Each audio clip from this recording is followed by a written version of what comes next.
Maheshwaram MLA పెద్దలు శ్రీమతి సబితా ఇంద్రారెడ్డి గారికి, గౌరవనీయులు మాజీ మహేశ్వరం ఎమ్మెల్యే చేవెళ్ళ చెల్లెమ్మ అని చెప్తుంది అక్క. మళ్ళీ మీరు చేవెళ్ళ మళ్ళీ ఆయన కనెక్షన్ ఏమైనా మర్చిపోతారేమో అని. చేవెళ్ళ చెల్లెమ్మ ప్లస్ చేవెళ్ళ ఆడబిడ్డ, చేవెళ్ళ కోడలు, అదేవిధంగా మరొక మాజీ మంత్రివర్యులు పెద్దలు శాసన మండలి సభ్యులు మొహమ్మద్ మహమూద్ అలీ గారు, గౌరవ వికారాబాద్ జిల్లా పార్టీ అధ్యక్షులు వికారాబాద్ మాజీ శాసనసభ్యుడు సోదరుడు డాక్టర్ మెతుకు ఆనంద్ గారు, మల్కాజ్గిరి పార్లమెంటు నియోజకవర్గ ఇన్ఛార్జ్ సోదరులు రాగిడి లక్ష్మారెడ్డి గారు, మరి మొన్ననే రేవంత్ రెడ్డి యొక్క దౌర్జన్యాన్ని ఎదుర్కొని కొడంగల్ రైతుల కోసం 37 రోజులు జైలు జీవితం అనుభవించిన చెరగని చిరునవ్వుతో మళ్ళీ మన ముందుకు విచ్చేసిన సోదరుడు మాజీ ఎమ్మెల్యే కొడంగల్ పట్నం నరేందర్ రెడ్డి గారు, గౌరవ మాజీ రాజ్యసభ సభ్యులు మన పార్టీ కార్యాలయానికి జనరల్ సెక్రటరీగా బాధ్యత వహిస్తున్న గౌరవ పెద్దలు అన్న రావుల చంద్రశేఖర్ రెడ్డి గారు, వేదికపైన ఆసీనులైన ఆంజనేయులు గారు, ఇంకా మా కృష్ణారెడ్డి గారు, అదేవిధంగా నాగేందర్ గౌడ్ గారు, వెనుకకు మా పార్టీ అధ్యక్షుడు సోదరుడు గోవర్ధన్ గారు, వేదిక మీద ఎవరెవరో పేర్లు అయితే నాకు వెనుక దాక్కున్నారు కాబట్టి కనబడతలేరు, వాళ్ళందరికీ, వేదిక ముందున్న మా అన్నదమ్ములకు, వెనుక కూర్చున్న అక్క చెల్లెళ్లకు, పాత్రికేయ మిత్రులకు పేరు పేరున అందరికీ ఈరోజు కేసీఆర్ దళంలోకి, గులాబీ వనంలోకి మీ అందరికీ పేరు పేరున స్వాగతం సుస్వాగతం హృదయపూర్వకంగా తెలియజేస్తా ఉన్నాను.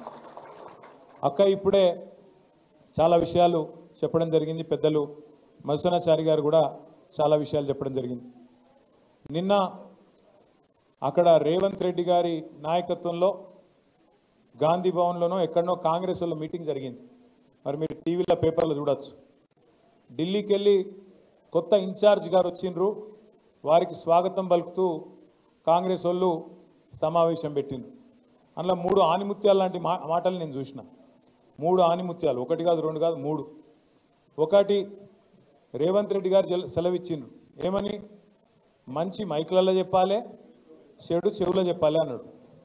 నేను రేవంత్ రెడ్డి గారికి చెప్పేది ఏంటంటే, మంచి మైకులో చెబుదామంటే ఫస్ట్ నువ్వు చేసిన మంచి అయితే ఏం లేదు, రెండవది మైకులో చెబుదామంటే కరెంట్ కట్ అవుతుంది, ఏం చేయాలి మరి, మంచి ఆడికెళ్ళి చెప్పాలి, చేసింది ఉంటేనేమో చెప్తే అందుకుంటుంది. ఇక చెడు చెవుల్లో ఇప్పుడు మొదలు పెడితే రేవంత్ రెడ్డి గారు, నువ్వు చేసిన చెడు హైడ్రా బాధితుల నుంచి మొదలు పెడితే, భూముల మీద నువ్వు చేస్తున్న దౌర్జన్యాల నుంచి మొదలు పెడితే, ఇవాళ ఆర్ఆర్ ట్యాక్స్ నుంచి మొదలు పెడితే, నీ అవినీతి వల్ల ఇవాళ కుప్పగూలిన శ్రీశైలం సొరంగం నుంచి మొదలు పెడితే, మొన్ననే కొట్టుకపోయిన పెద్దవాగు నుంచి మొదలు పెడితే, లెక్కలేదు మునిగిన వట్టెం పంప్ హౌస్ నుంచి మొదలు పెడితే, చెడు ఎప్పుడు స్టార్ట్ చేస్తే నీ చెవిలా రక్తం గారుతుంది, యాది పెట్టుకోవాలని చెప్తున్నాను నేను. ఎందుకంటే చెడు చెవులో చెప్పాలి, మంచి మైకులో చెప్పాలి అని చెప్పి రేవంత్ రెడ్డి గారు చాలా తెలివిగా చెప్పిన అనుకొని ఆయనదైన డైలాగులు కొడుతున్నాడు. ఇంకా విచిత్రం అనిపించింది నాకు, ఆమె పాపం ఢిల్లీ నుంచి ఒక పెద్ద మనిషి వచ్చింది, ఇన్ఛార్జ్ మీనాక్షి గారు. ఆమె చెప్తున్నారు, మీనాక్షి గారు, ఆమె ఎయిర్పోర్ట్లో దిగంగానే కాంగ్రెస్ వాళ్ళట కొంతమంది ఆయనతో ఆమె బ్యాగులు మోసేందుకు గురికొచ్చిరట. ఏది, రైల్వే స్టేషన్లో దిగంగానే బ్యాగులు మోసేందుకు గురికొచ్చిరట. చాలా తప్పు, మీరు బ్యాగులు మోయొద్దు, బ్యాగులు మోసి మీ ఆత్మగౌరవాన్ని దెబ్బతీసుకోవద్దు అంటుంది. అమ్మ మీనాక్షి గారు, మీకు ఏం చెప్పాలి మేము? నీ పక్కన కూర్చున్నాడు బ్యాగులు మోసి మోసే గాడికి వచ్చిండు, నీ పక్కన కూర్చున్నాడు బ్యాగులు మోసి మోసి, అప్పుడు చంద్రబాబు బ్యాగులు మోసిండు, ఇప్పుడు ఢిల్లీకి బ్యాగులు మోస్తున్నాడు. ఇక ఆయన పక్కన కూర్చోబెట్టుకొని బ్యాగులు మోయొద్దు, ఆత్మగౌరవం దెబ్బతింటుంది అంటే ఏం చెప్పాలి ఆ మేడంకి? కాబట్టి మీనాక్షి గారు, వాస్తవాలు తెలుసుకోండి, వాస్తవ ప్రపంచంలోకి రండి అని కోరుతా ఉన్నాం. ఇక నిన్న వాళ్ళ మీటింగ్లో చెప్పరాదు ఇక మాటలు, ఆ కథలు. ఆయన చేసిన మంచట